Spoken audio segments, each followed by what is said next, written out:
Hi and welcome to Bookkeepers Bootcamp. I'm Zoe Whitman. I'm here with Jo Wood and Dave Shannon. Hi Dave, how are you? Yeah, morning Zoe. Good, thanks. You? Yeah, we are good, aren't we, Jo? We are very, very, very good on this very sunny day in September. Welcome to Bootcamp, Dave. Oh my goodness. It feels like it's been a long time since we've had a good old chat. Yeah, it has. We're overdue a good catch up, definitely. I'm excited to hear about your business and what's changed. Today in Bookkeepers Bootcamp week, we're talking about growing a practice, and this is a really good conversation for today, just to hear about like what's changed in your business.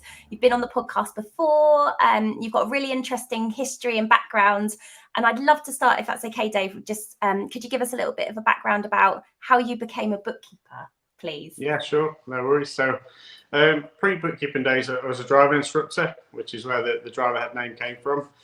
So I spent 17 years doing that, but it got to a stage where I was a little bit bored and fed up with it, so I was looking at other options. When I was young, I almost did accountancy at university, but I didn't. I chose primary school teaching, totally different avenue at the time. And just thought it'd be interesting to explore that avenue again, but the sort of stage of life that I'm at, the commitments I've got with family, mortgage, all that sort of stuff, it wasn't practical to go down the accountancy route and sort of do open university and go in at the bottom. So the bookkeeping was sort of that midway point. Got a good friend who's a bookkeeper, so I had a good chat with her about sort of pros and cons, and then did my qualifications alongside the job. And then COVID and lockdown came at a great time, so it gave me time to just 100% focus on getting my qualifications done, and then set up practice in June 2020. Wow. So, okay, 17 years as a driving instructor. Can I ask, was you an employee or was you a self-employed driving instructor? I'm self-employed. So there's very few employed driving instructors. There's a handful around the country. The majority of those that work for franchise are self-employed. So I run the school. I still do. I've got 3 instructors that still work for me. But they're all self-employed. They just pay on a franchise basis. So for those 17 years, you were self-employed, but then you actually built a driving school. So you became a proper business owner at one point. So that's a real big shift. You know, we talk about people pivoting from employment roles, but you were already a business owner. So what was it a case you just wanted to change and you were a business owner and you saw did you see the issues you had as a business owner and how a bookkeeper and having that knowledge would help? Yeah, I think as a driving instructor, when you get trained, you train how to be an instructor. You never get trained how to be a business owner. And I went on to write a book after I qualified as an instructor. I did write a book about that for driving instructors. But yeah, there's no business advice. People literally go, there you go, you qualified as an instructor, get on with it. People don't realise that's the one. People don't realise that they're going to be a business owner. They've got responsibilities. They've got to understand their accounts, and there's certainly a need for that. And initially, probably the first handful of clients were driving instructors. I was going to ask you that. Did you obviously you've got the name of the company Drive Ahead Bookkeeping, and you were a driving instructor, and you had some self-employed people working for you as subcontractors. Did you, when you set up your practice, did you have in mind that you were going to, because not many people have a niche before they get started. Was that the goal? Was it a goal to be the bookkeeper for driving instructors? Not necessarily, no. It was always sort of an easy in to get a few clients early days. But in terms of business point of view, they're quite small. They tend to be either once a year self-assessment jobs or very small monthly jobs. So I think it would have been a case I would have needed hundreds and hundreds to make it a sustainable business. So yeah, it was always in the back of my mind to look after them, but never as a niche as such. And so how has that evolved then as you've grown your client base? What kind of businesses do you look after now? A huge variety. So we don't niche at all at the moment. So we've got a few trades, plumbers, electricians. We've got a social housing company who provide housing for like shelter accommodation sort of thing. We've got a couple of manufacturers. We're just speaking to a client or potential clients at the moment to create warehouses. So they bring them in from Norway and create a warehouse with like a UPVC wrap to it. So yeah, big variety really. And okay, so you say you don't niche industry wise. Yeah. Are there any kind of things that you have as non-negotiables with your clients? Is there any software that you use, or is there personality types, or location? Is there anything else that you feel like you differentiate your client base with? Mm-hmm. We're pretty much a zero practice. I would say 95% or maybe more are zero practice. We've got a couple on free agent, and we've got one of our members of staff that sort of come from an industry that uses free agent, so she deals with that now. And then we've got a couple on QuickBooks that are just finishing the year end, and we are going to transfer those across to zero. I think it's good just for us to know one software and to know it well, because there's so many changes going on. I think it's important just to keep on top of one. And it's difficult. When I qualified, as probably most did, all the ICB qualifications were done on Sage, so it's desktop Sage. Then I qualified, it's like, oh, well, no one really uses that. It's all online stuff. So I spent a while sort of trying out the different types and sort of settled with zero.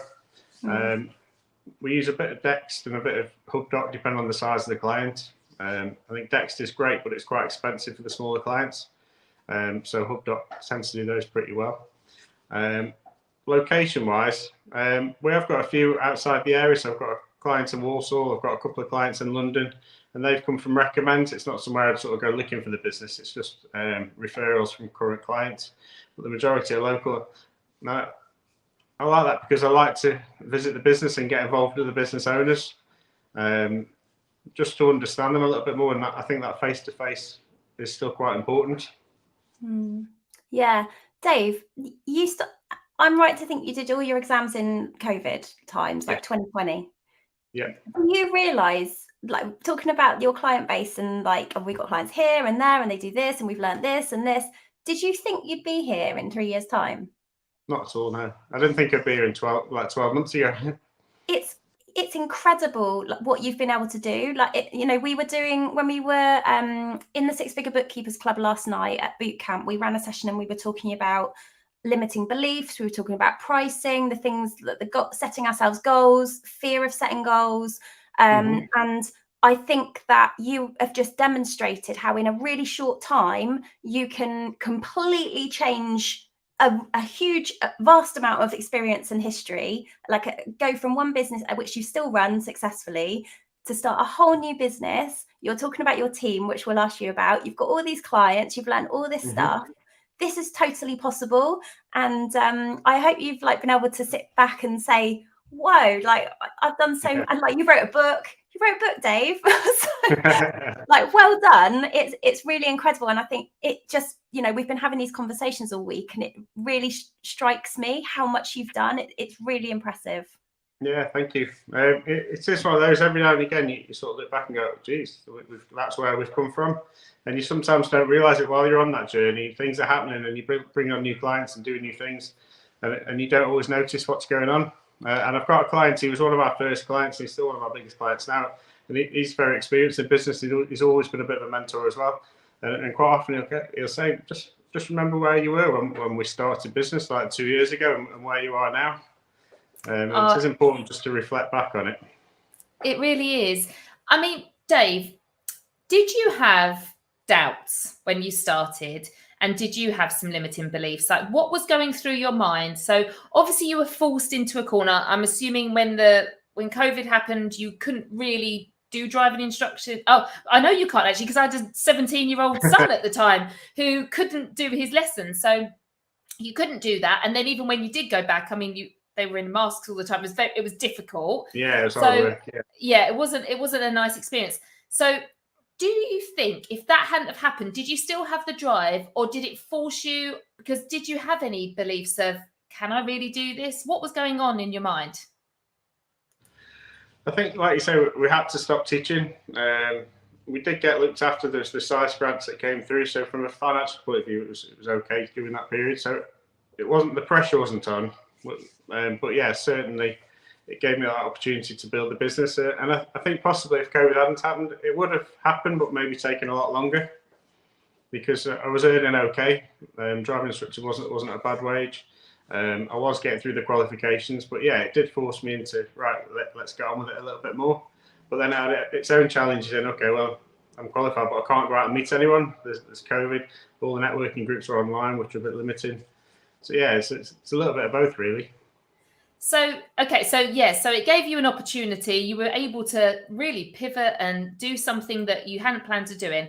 So we were talking yesterday about how do you go out and get your first clients and get that experience when you've never done this before. Now, you were a business owner, so I suppose you had, experience of being a business owner, which was good. But how did you find your first 5 clients? Where did they come from? So some was social media. So like you say, because of the business I was in, the driving school, I put posts on local groups and I picked up a handful of clients there. But I say, because of the nature of their business, it's never going to make a huge amount of money. I picked up an electrician, again through social media, just a guy I'd known for a few years from the local rugby club. And then the guy I was talking about, the social housing guy, that was a little bit fortunate. So he was just setting up. His brother-in-law was a driving instructor, and he just happened to say to his brother-in-law, I don't suppose you know any bookkeepers? And he said, oh, I have a chat with Dave. And that's where that came from. So a little bit of fortune there. I think, you know what, though? I don't think it is fortune. It's about making sure that people know that's what you do.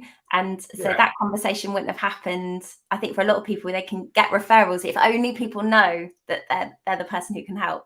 Yeah, it is having that presence. So I posted quite a lot on social media at the time, just to say I was setting up it and what was going on. So yeah, it was definitely because of the social media. That's amazing, because it is hard to get yourself out there right in those early days. And I think what you did was talk about your journey, and people don't care that you're brand new at it because you still know more than they do. So, and that's the thing. And they knew as well in the local area that you were the driving instructor, and then now you're doing this. People don't care. We put all these things on us like, oh my goodness, like they're gonna know that I'm new at this. People just know that you know more than them, and that's all they're bothered about. It's really interesting. What would you say in those early days? What was the hardest thing that you had to do? Did you find it hard to go out there and post on social media, or because you had those business skills already, or did you have any wobbles and think, I'm really new at this? Did you have any of those fears? Yeah, definitely. It's a totally different thing, advertising business to business rather than business to customer. So the driving school is really easy. If we have a quiet patch, you could just go on Facebook and go, right, we're going to put an ad out to 17, 18-year-olds in Stoke. It's dead easy. Whereas trying to target business owners was a totally different thing. So I did go out and I tried Facebook ads and LinkedIn ads, but with very little results. And it did take a lot of learning, just trying to change the way I thought about it. And obviously I came along and joined the 6-figure bookkeeper club to start getting ideas there. And it just sort of grown. But yeah, those early days were very difficult. What do you think was the turning point for you? Was there a moment, or was it like a cumulative change? I think some of it was just learning things like with you guys, just being consistent on social media.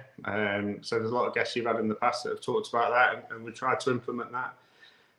That has got by the wayside a little bit recently, just because we've got so busy. But as we bring in staff on, those sort of things are becoming a priority again. Now we get a little bit of time. And also networking was a big change for me in the business. Absolutely. Yeah, getting yourself out there, talking about what it is that you're doing. And I suppose as you get the clients, your confidence grows as you're performing and delivering on the service that you say you can do, all these things. And you do sometimes just need time, don't you, to get that momentum. So you started in 2020, or you did your qualifications in 2020. Mm-hmm. What does, in that short, 3 years time, what does your business look like now? How many clients do you have, and what does your team look like?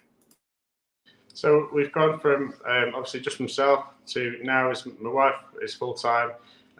We've got a lady started full time in October who's doing a little bit part time at the minute, and then we've got a lady who's sort of ad hoc. She works with another business and just does stuff with us as and when we need it.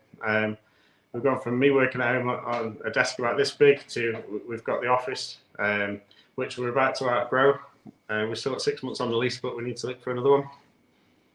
Wow, that's amazing. And then, yeah, this current year that we're in, we're looking to probably turn over 3 times what we turned over last year. Wow, Dave, that's incredible. And that's really good to see as well, because I think that we get to those, like, I don't know, like getting a bigger office and things like that. Those are stages where it's like, oh, can we do this? But when you're seeing that change in the turnover, and I know your cost base is changing too with your staffing, but you have to sort of project, what's this going to look like when I've got, you know, X number of clients, how many people do I need, and working out, well, actually, when are we going to be ready for that? So when did you decide, who was the first person you brought into your team, and what was it that made you realize you needed to do that? So it was my wife, Becky. So she started about 12 months ago from now. Originally on a part-time basis. She worked in school, so she dropped her hours to part-time at school and did sort of 2 to 3 days with me.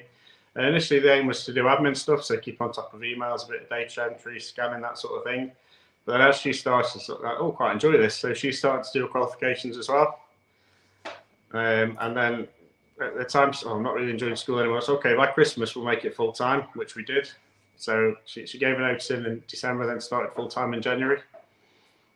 That's amazing. I know that it was a aim and a goal of yours to do that. So when you achieved it, it's amazing. It's lovely to see you and Becky at events together. It's so lovely. So how do you make that work? As someone who has worked with my husband, I mean, we've now just stopped working together, which is the first time in years and years and years, and it's going to be hard to get out of that habit of working together, even though we're both still working from home. What, like, has it changed your relationship at all? Is it better? Like, how do you both work in the office, or how does it work, like family life? Has it given you some more freedom to be able to, like, look after the kids and work around each other? It's a bit of a mix. We've always got on really well. We've worked in quite a few jobs over the years. Like, we met working at McDonald's as teenagers. We've worked together for a long time. And then we did call centre jobs, and then we sort of went separate ways for a little while. I was doing the driving school. She worked from home for a little while. But yeah, we just get on really well. We have a lot of respect for each other. So we know each other's strengths and weaknesses. So generally, I'm a lot more experienced on the bookkeeping side, so I still take the lead on the business. But Beck has a lot of input, and she's involved with the choices we're making in the business. And I think it's good to have that someone to feed back to, because so often you'll have all these thoughts in your head, and I don't know, maybe should we do this? Should we try this? Or shall I look at this software or that one? And it's good to have someone that you can just go, what do you reckon to this? And just to feed back on. Yeah. It's good to have that sounding board, isn't it? But for someone that understands really what it means for your family, you know, it's not an employee that it's not going to affect. It's really nice to have that input.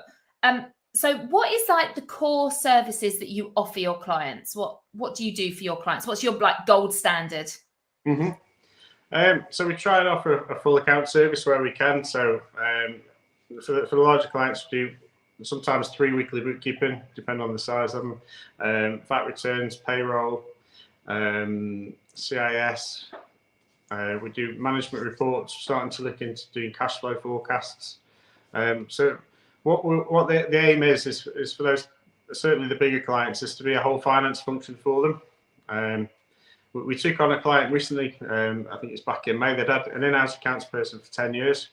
And then they changed their accounting software, and she didn't like it, so she left, and they've gone through 3 employees in 6 months, and like, this isn't working. So they brought us in. They want us to work in-house, and so I'll come in a day a week, but that's not how we work. And over time, they sort of gather the trust. And for them, we replace their whole finance function. So we make the supplier payments, we chase the debtors for them, say the VAT and all that. So that's what we want to do, is to sort of target those larger clients and provide a full service. Amazing. So, Dave, as, like, the CEO of the business, I think Kath's just asked, is she a director? Is Becky a director and shareholder too, or are you? Yeah, we're equal shareholders. Yeah. So with this role, how do you split the CEO tasks, and does Becky take on any of those, or is that all on you? So how do you, as you're leading with, because it sounds like you're like the lead on the bookkeeping and operations, how do you split your time up so that you're not bogged down in the business and you get time to work on the business and get those new leads in? Yeah, sure. So the last few months, we have been a bit bogged down in the business because we've had the staffing issues and trying to bring people on board. And we've had to get to a certain level to be able to afford that next step of employing people and the costs involved. But yeah, generally, Beck will do the sort of the social media stuff. So the LinkedIn, the Facebook, all that sort of thing. And we've just introduced Zero Practice Manager, which we've sort of toyed with different practice management softwares, but not really got to grips with one yet. So she's going to take control of that. So look at the tasks and then delegating those to the staff members. So I guess the aim is that over the next sort of 6 months to a year, it should become more of like the office manager. So she'll run the day-to-day of the business, whereas I'm the one that goes out there and is more the front face-to-face with the clients. So I do the networking. I think it's really good to know like your strengths and who brings what to the table. I mean, it's even with Jo and I, the way we divide work up and decide who's going to do what. It's really important, and it takes time, doesn't it, to know, like, you sort of fall into your role, don't you? Do you have?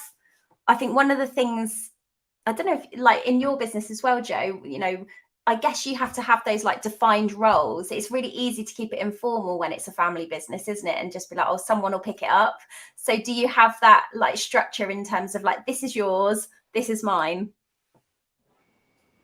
Yeah, I mean, we definitely did. We had to, because especially when you're both bookkeepers, me and my sister, we'd both go into Zero, and then she'd like, what? Oh, I was going to reconcile that because I knew this. And I was like, right, okay, this isn't working.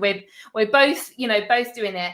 And what we decide, you've got to treat it exactly like you have, Dave, and like delegate or have allocated tasks.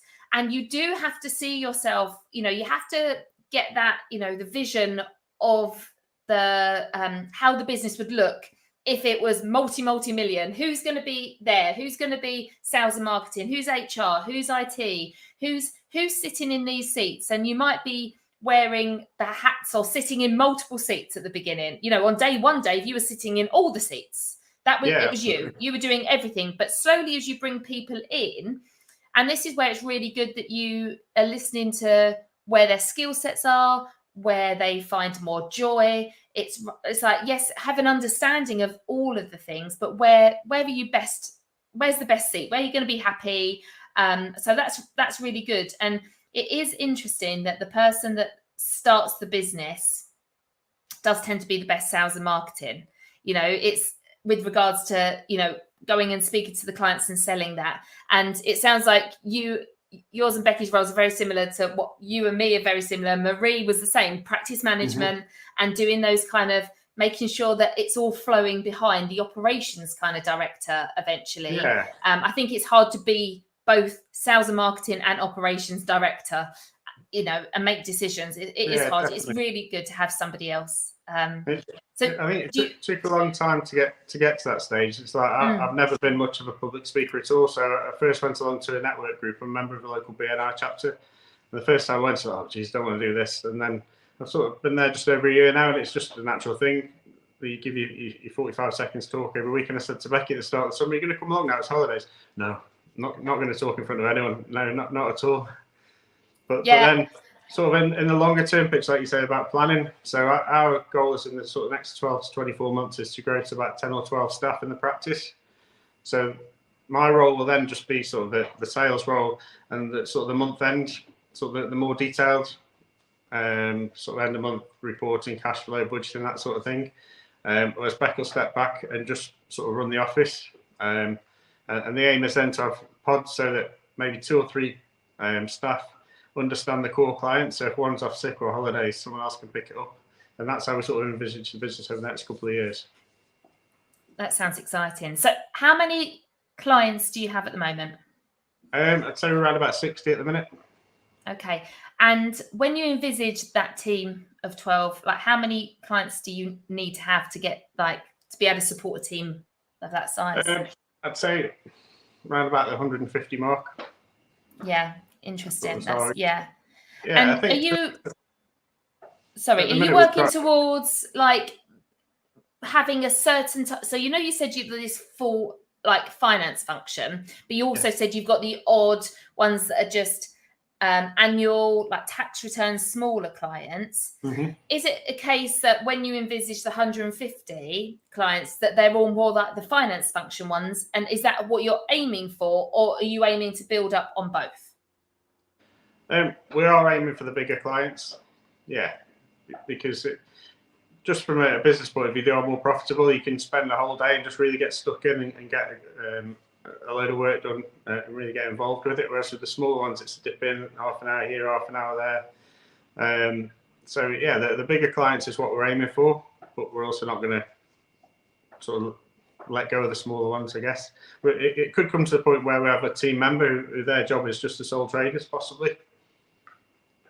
Yeah, that's interesting. And one of the things I'm coming back to is when you see yourself as the sales and marketing person and doing the month-end things and analysis, how can you plan to remove yourself from that? And that's, something as business owners, I know it's not something that's going to happen straight away, but have you got a plan for the future to do that?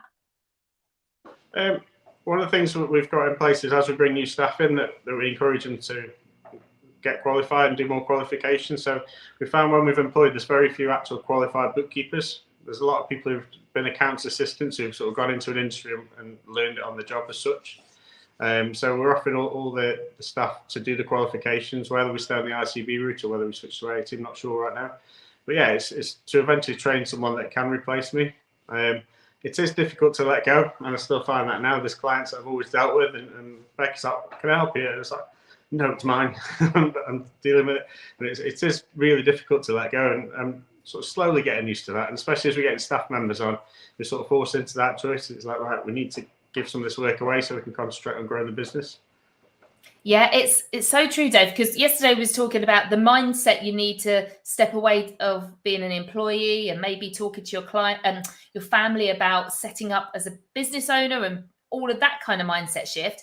And then you get into that flow and you're a business owner and you're doing the work and you're looking after the clients. And then there's the next mindset shift of, oh, I've got to give up and relinquish some of this control and trust other people with this work. That's a whole nother journey in itself. And I get it. It's hard. Do you know what's really interesting? And then there's another thing later on. So what you're talking about next, all of a sudden, when the work starts getting done and when you focus on the processes and the systems and it's working, you get to a point where you're like, I like this. This is nice. People are doing the work. My clients are actually happier than when I was looking after them. I could get really used to this. How can I remove myself even more? So it's really funny. Or that's what I noticed is like, I find the bit you're in, I really struggled. I was like, no, I'm the only person that can do this really well.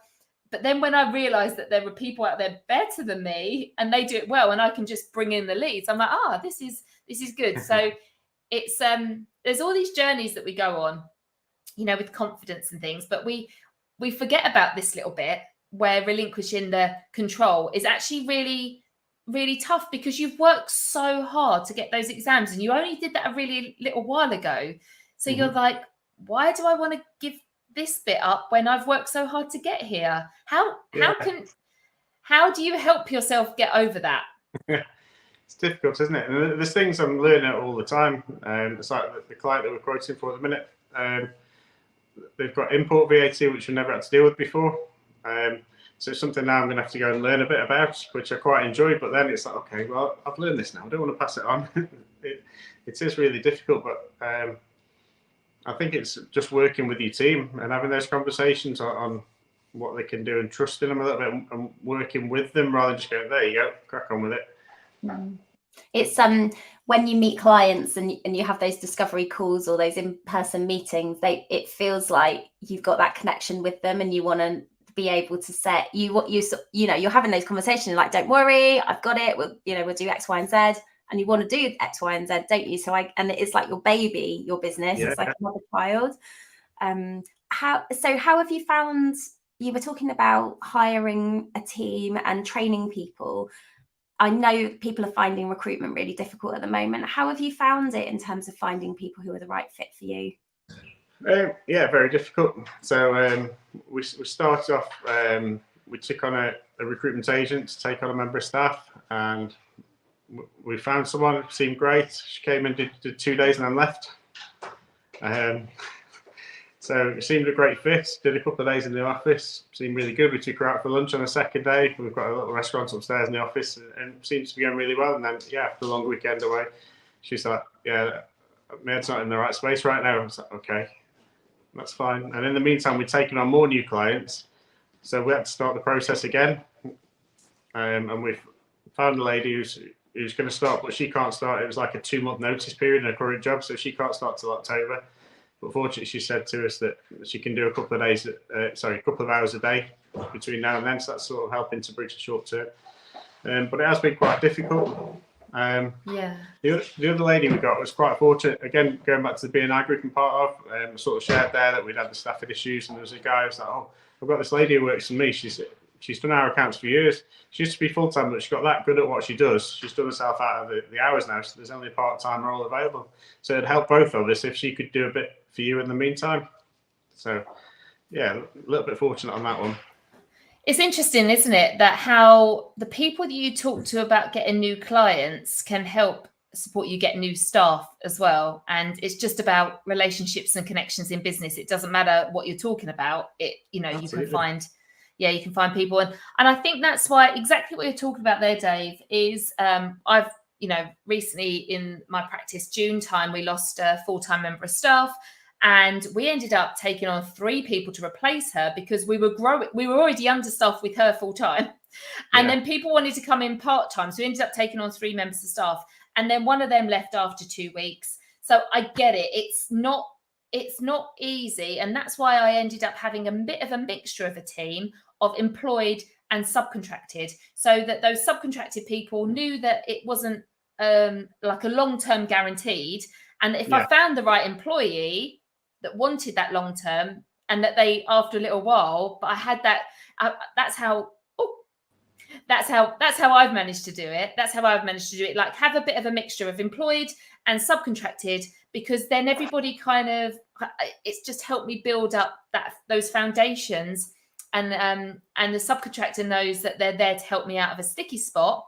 But I could grow in the meantime, and it might end up being a bit longer, and that's kind of helped. Yeah, we've done that recently. There's a lady not too far from us, and she took on some of our self-assessment work, and we've got a new client, sort of a bit of catch-up work, and she took that on for us on a subcontract basis. So it's just sort of helped us to get through this period.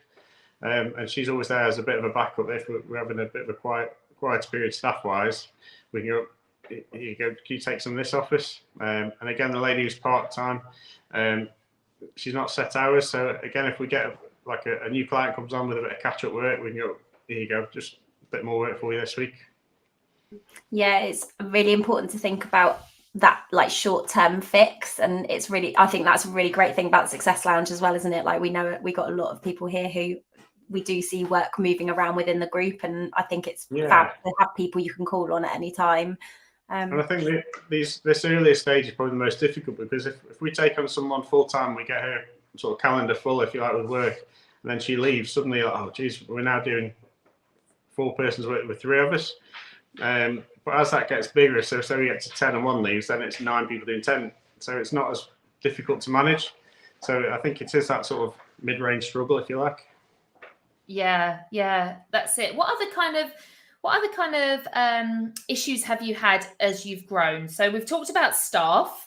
It seems like, because you are, you've got this good referral network with BNI, you've got social media. It seems like you've got your marketing and then referrals from your current clients. It seems like you've got this kind of good steady flow of marketing and sales that are coming in. How have you found, like, creating systems and processes, because you're so new at it yourself? And obviously you've just got your practice management, and I know you said Becky's going to be helping. And I actually, do you know what? I think what's great, and actually what I think people don't realize is such a benefit, that when you're so new to bookkeeping, when you're writing systems and processes, you're thinking of the things that maybe when you've experienced, you miss the steps that are needed. I've always found that, you know, when you've done things for so many years, you forget that there are these extra steps that actually you're really helpful to a new member of staff. How have you gone around about like passing on the way that you want to do things in your business? How have you gone about doing that, the way that you want things done in your business? How have you made that a system process for your team? It's taken a while. We've sort of tried things quite a few times. And it was really just writing down everything step by step. So literally getting a spreadsheet and going, okay, so on this task, how are we going to do this? And it's not the same for every client. And I think that's where we've probably got lost with practice management systems before, because you go, well, a bookkeeping role should have this, this, this, and this. As that's not always the case, and it doesn't always suit your business. So yeah, it's about sort of dissecting and going back and looking at each client individually, really.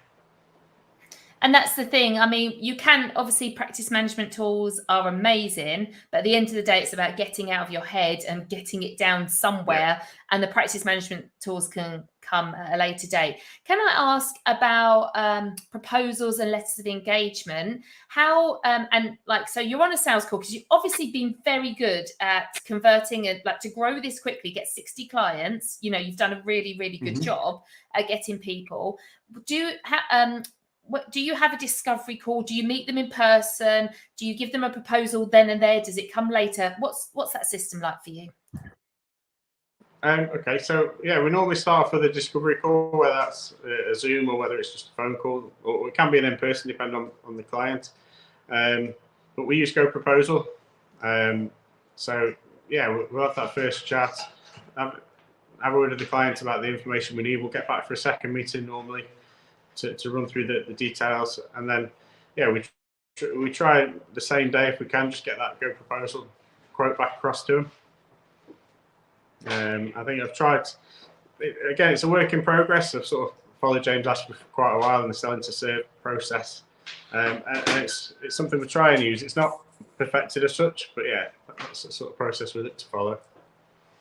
Yeah, so from what I'm learning from that is that like nothing's ever perfect. Like, you know, it sounds like your practice management system isn't quite perfect. Your recruitment system isn't quite perfect. Your sales and marketing, you've got it out there, and your discovery call proposal, it's not perfect, but it's there. And that's really important to know, isn't it? As when you're starting out, because sometimes we can be perfectionists and think, well, I'm not going to take that next step until that's perfect. And actually, I think, what does James Ashford say? Like, version 1's better than version none or 0 or whatever, you know. Absolutely. Like, just get started and go out there, because you always love that, Kath. Imperfect action. Yeah, actually, it's about taking action. Yeah. It's not about perfect action. It's imperfect action, moving forward. And that, it sounds like, Dave, you've really done that along the way. I don't want to call you imperfect. That sounds a bit like derogatory. And I don't mean that. But it shows the growth you've made. Like, you've had massive growth, massive success, loads of things. But you're not saying this is perfect, this is perfect. It's like, actually, all of it could do with a bit of work, and I'm still working on it, which is refreshing. Yeah. So with XPM, with XPM, it's something we've wanted to do for a while, and we're lucky we've got contacts with the local university. So actually had a student that's come in and implemented XPM for us. But we know it's not perfect, and we know it's going to take time to get used to. And Becky's great. So yeah, this is on XPM now, and I'm still doing this. I need to get on with this. So it is something that's going to take time to develop. But yeah, I think in the early days, we can't do that. It's not ready yet. But we have learned just to go, come on, let's just get on with it. And we learn, we develop, and we keep changing things. So we've got plans to try and automate the onboarding process more. So as soon as we get the Wahoo from Go Proposal, there's a link then to AML, so that's done automatically, which then sends out a questionnaire to the client. So all that's done, taken care of, rather than at the minute it's what comes next, and we need to do this, and we need to who's done this. So yeah, everything's still a work in progress. Yeah, and actually that keeps you flexible and adaptable, doesn't it, as things change? Yeah. David, it's amazing to hear from you, and like, so many people are feeling really inspired from hearing about your journey, and I definitely am. Every time I speak to you, I'm like, wow, like, Dave's doing amazing things. How can people connect with you, Dave, and find out more and follow along? So I'm on LinkedIn, both individuals, Dave Shannon, also as Drive Ahead Bookkeeping, and on Facebook as well, Drive Ahead Bookkeeping. Perfect. Well, thanks everyone for joining us. We're going to be back in just over an hour if you're here for Bookkeepers Bootcamp. We'll see you in a little while. Yeah, thanks for being here, and we'll see you soon. Take care. Bye. Okay.